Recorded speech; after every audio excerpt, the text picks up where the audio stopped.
Hello दोस्तों, जय श्री कृष्णा। कैसे हैं आप सब। आज इस वीडियो में हम आपके साथ शेयर करने वाले हैं फुलेरा दौज की संपूर्ण पूजन विधि।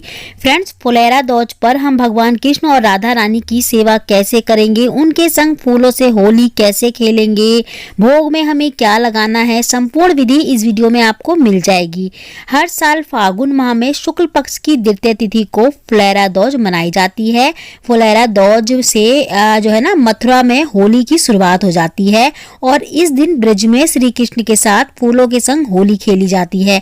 मान्यता है कि फुलेरा दौज के दिन भगवान कृष्ण और राधा रानी की पूजा करने से सभी सुखों की प्राप्ति होती है। और राधा रानी को फुलेरा दौज पर एक चीज चढ़ाना बिल्कुल ना भूलें। वो क्या है आपको आगे पता चल जाएगी। तो यहाँ पे मैंने देखिए चौकी लगा ली है। चौकी पे पीले रंग का वस्त्र बिछा लिया है और साथ ही में मैंने थोड़ा सा फूलों का आसन दे दिया है। उसके ऊपर मैंने भगवान कृष्ण और राधा रानी की प्रतिमा को स्थापित कर लिया है। अगर आपके पास इस तरीके की तस्वीर नहीं है मूर्ति, तो आप जो है ना, धातु की हो तो धातु की भी ले सकते हैं, तस्वीर भी ले सकते हैं, फोटो भी ले सकते हैं।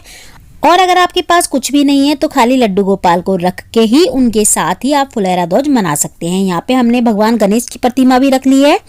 इसके बाद हम जलाएंगे सबसे पहले देसी घी का दीपक। तो हमने जो है ना, स्थापना कर ली है भगवान कृष्ण और राधा रानी की और लड्डू गोपाल की, साथ में गणेश जी की। इसके बाद हम देसी घी का दीपक जला लेंगे। दीपक जलाने के बाद अब हम करेंगे पूजा शुरू। तो सबसे पहले देखिए हमें दीपक ही जलाना होता है, उसके बाद हमें पूजा विधि शुरू करनी होती है। यहाँ पे हमने एक शुद्ध जल का लोटा ले लिया है। अब हम इससे जो लोटा लिया है हमने, इससे पहले भावपूर्वक स्नान कराएंगे। तो छींटों का स्नान कराएंगे। देखिए हमें ना पूजा शुरू करने से पहले लड्डू गोपाल को अच्छे से स्नान वगैरह करा के उनको पीले रंग के वस्त्र पहना लें। पीले नहीं है तो आप कोई भी कलर के वस्त्र उनको पहना के और ना जो है ना, उनके उसके बाद ये पूजा शुरू करें। और राधा रानी को आप स्नान, अगर धातु की हैं तो अच्छे से उनको पंचामृत से स्नान कराएं राधा रानी को, कृष्ण को। उसके बाद ही यहाँ पे पूजा शुरू करें। तो यहाँ पे हमने पहले ही करा लिया था, उसके बाद हम भाव का स्नान करा रहे हैं। और देखिए यहाँ पे मैंने सभी को वस्त्र स्वरूप कलावा चढ़ा दिया है। भगवान गणेश को सबसे पहले चढ़ाया, फिर कृष्ण भगवान को, राधा रानी को, फिर जो है ना लड्डू गोपाल को।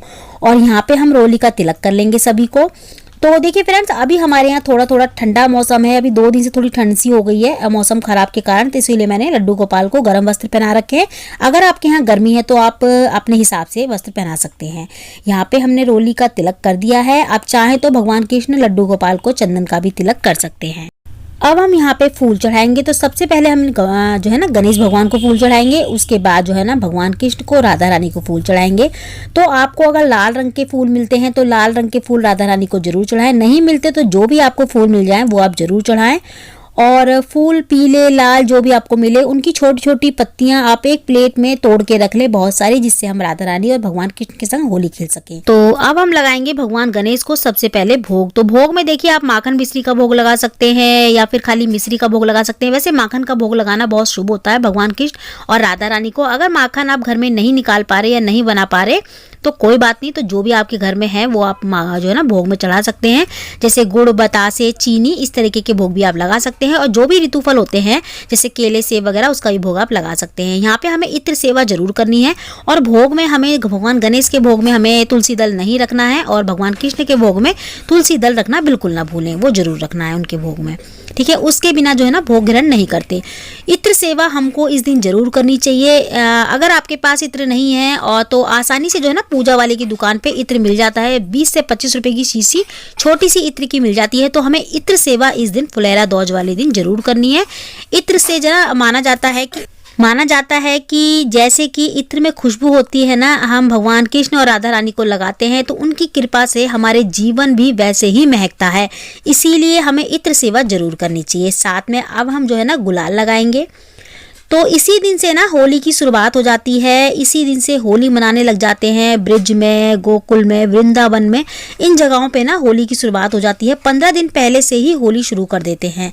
आज के दिन से शुरुआत हो जाती है फुलेरा दौज वाले दिन से। तो सबसे पहली जो होली होती है ना, वो भगवान कृष्ण और राधा रानी के संग ही खेली जाती है। ठीक है, तो यहाँ पे हम लगा रहे हैं राधा रानी को, भगवान कृष्ण को, लड्डू गोपाल को थोड़ा थोड़ा गुलाल। तो सबसे पहले हम गुलाल लगाएंगे। ठीक है, इसके बाद हम गुलाल वहीं पे चढ़ा देंगे पूजा की चौकी के पास ही। अब हम यहाँ पे फूलों से होली खेलेंगे।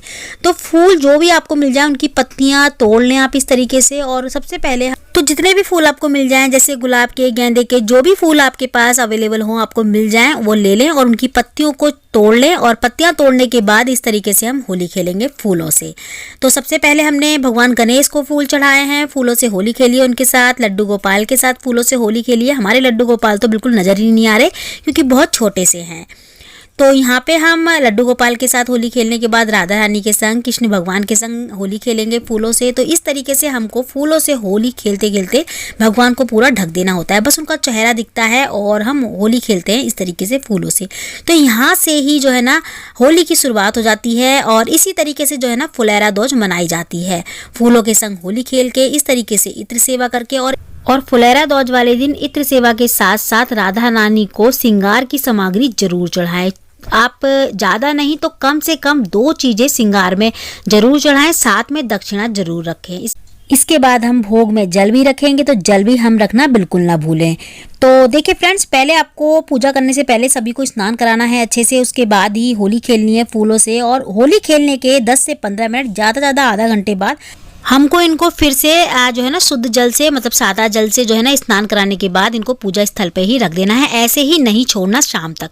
जब आपकी पूजा संपन्न हो जाए उसके बाद हमें करनी है आरती। तो सबसे पहले गणेश जी की आरती करेंगे, फिर हम भगवान कृष्ण और राधा रानी की आरती कर लेंगे। आरती करने के बाद हमारी पूजा हो जाती है संपन्न। तो इसी तरीके से फुलेरा दोज की पूजा की जाती है, फुलेरा दोज मनाई जाती है। तो फ्रेंड्स, फुलेरा दोज की ये बहुत ही आसान सी पूजा विधि इस वीडियो में हमने आपके साथ शेयर की है। तो फुलेरा दोज हम इसी तरीके से मनाते हैं। तो आप सभी को फुलेरा दोज की ढेर सारी शुभकामनाएं। 1 मार्च की है फुलेरा दोज। और आज के लिए इतना ही। मैं मिलती हूँ आपसे ऐसी अच्छी सी एक और वीडियो के साथ। जब तक के लिए जय माता दी, जय श्री कृष्णा, राधे राधे।